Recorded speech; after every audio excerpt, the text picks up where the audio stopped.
दोस्तों, ऑनलाइन जानकारी न्यूज में आप सभी का स्वागत है। महाराष्ट्र विधानसभा चुनाव रिजल्ट पूरे देश को हैरान कर रहा है।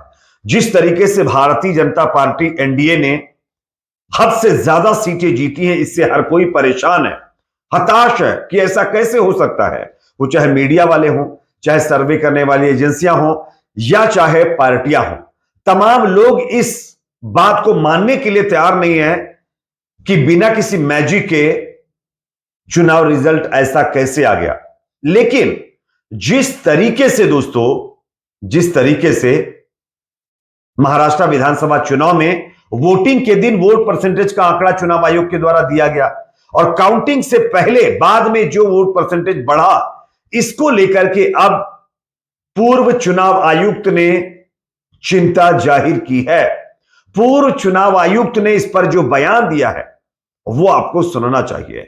लाखों वोटों का हेराफेरी यहां पर किया गया है, किस तरीके से एक एक करके मैं आप लोगों को बताने वाला हूं। उससे पहले आपको क्या लगता है दोस्तों, क्या वाकई महाराष्ट्र के अंदर कुछ झोल किया गया है? कमेंट सेक्शन में अपना फीडबैक जरूर दीजिए।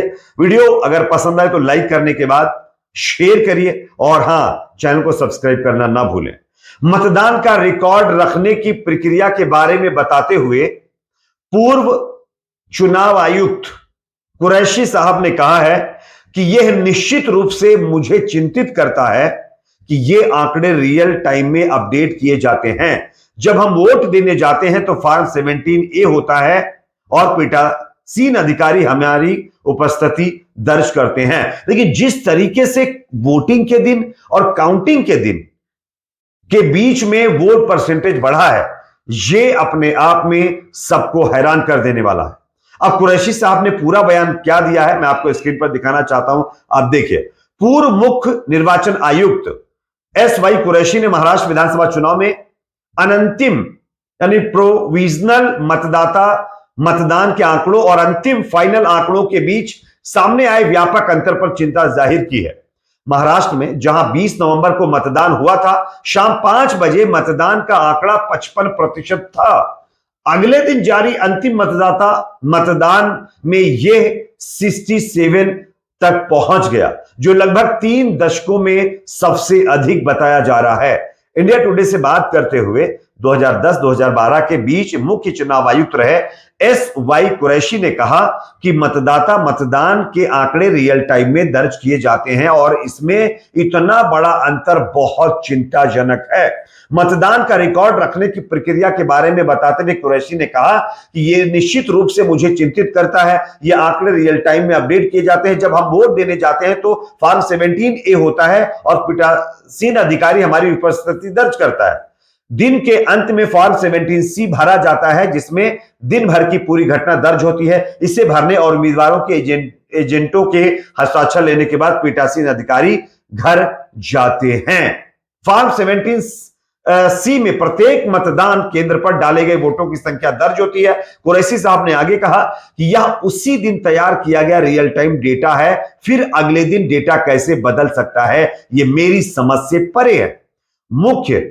पूर्व मुख्य निर्वाचन आयुक्त ने कहा कि इस मुद्दे का जवाब चुनाव आयोग को देना चाहिए और उससे स्पष्ट करना चाहिए। उन्होंने कहा कि जिस तरह से देश भर में संदेह फैल रहा है, अगर यह हर किसी के दिमाग में बैठ जाए तो पूरी व्यवस्था पर भरोसा नहीं किया जा सकेगा। यह अपने आप में बहुत गंभीर मामला है दोस्तों। यह अलग बात है कि भारतीय जनता पार्टी और जो पार्टियां महाराष्ट्र में चुनाव जीती हैं उनके लिए यह बहुत कॉमन सी बात होगी, लेकिन ये हम सब के लिए, जो लोग वोट करते हैं उनके लिए बहुत चिंताजनक बात है। आप खुद सोचिए, शाम 6 बजे तक जो 17C फॉर्म की बात हो रही है, वो भरने के पहले जितना भी वोट होता है या मशीन में काउंट होता है, वो सब कैलकुलेट करके वेबसाइट पर अपलोड कर दिया जाता है कि शाम 6 बजे तक फाइनल वोटिंग इतनी हो गई है। लेकिन आप खुद सोचिए कि शाम 6 बजे तक जो मतलब वोट पड़े उसका आंकड़ा अलग आता है और उसके थोड़ी देर के बाद, या हम ये कहें कि दूसरे दिन जो अंतिम डेटा रिलीज किया जाता है उसमें मतलब 7-8% से ज्यादा का उछाल आ जाता है। ये कैसे हो सकता है? ये सवाल किया गया है और इसको लेकर के पूर्व इलेक्शन कमीशन के जो चीफ थे उन्होंने चिंता जाहिर की है। और मैं आप लोगों को एक वीडियो दिखाना चाहता हूं। ये वीडियो आप देखिए, ये द वायर पर वीडियो पब्लिश किया गया, मैं उनको क्रेडिट देना चाहूंगा। उन्होंने बाकायदा रिपोर्ट के साथ बताया है कि किस तरीके से यहां पर वोटों में झोल किया गया है। जरा देखिए पूरा वीडियो, उसके बाद इसकी चर्चा करते हैं। 0.22%. By 11:30 p.m. on the same day, it had increased to 65.02%. Before counting on the 23rd, it had gone up yet again to 66.05%. This means that the turnout increased by 7.83%. That's such an astonishing figure. I'm going to repeat it for the audience. That the turnout increased between 5 p.m. and 11:30 p.m. by an astonishing 7.83%. That's such a huge increase in terms of the number of people. Can you start by estimating for me how many people that would actually be? Karan, from 5 p.m. to 11:30 p.m. 5 p.m. there was a figure of 58.22. And 58.22, the gross number would be 5,64,88,024. By 11:30 p.m., that percentage has gone up to 65.02, which gross figure would be 6,30,85,732. Between 5 p.m. and 11:30 p.m., the total hike in gross number is 65,97,708. In other words, about 66 lakhs. But the hike doesn't end there. Just a few hours before the counting, again, there was an increase of 9,99,359. That's almost about 10 lakhs. All put together, from 5 o'clock on the 20th to 11:30 p.m. on the 20th, and a few hours, 12 hours before counting, the total increase was 75,97,067. That's about 76 lakhs. That is such an astonishing figure that it bears underlining for the sake of the audience. What the Election Commission is asking us to believe is that between the formal close of polls at 5 p.m. on the 20th and the last voting that happened at 11:30 p.m. on the 20th night, an additional almost 76 lakh people voted. दोस्तों, आप लोगों ने ये video देख लिया है। इसमें आप देख सकते हैं कि 5 बजे तक, जिस दिन वोटिंग हो रही थी, 5 बजे तक 58% के करीब वोटिंग हुई, यानी 58.22% वोट डाले गए। उसके बाद उसी दिन 11:30 बजे रात को यह बताया गया कि 65.2% वोट फाइनल हो गए। लेकिन काउंटिंग से पहले यह आंकड़ा बढ़कर के 66.5% पहुंच गया है। अब आप बताइए कि धीरे धीरे करके काउंटिंग से पहले लगभग 7.5% से ज्यादा वोट कैसे आ गए?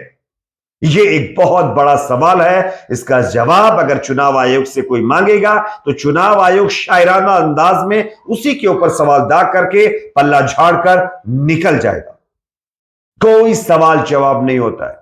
और इस तरीके से भारतीय जनता पार्टी ने अपनी जीत का परचम लहराया है महाराष्ट्र के अंदर।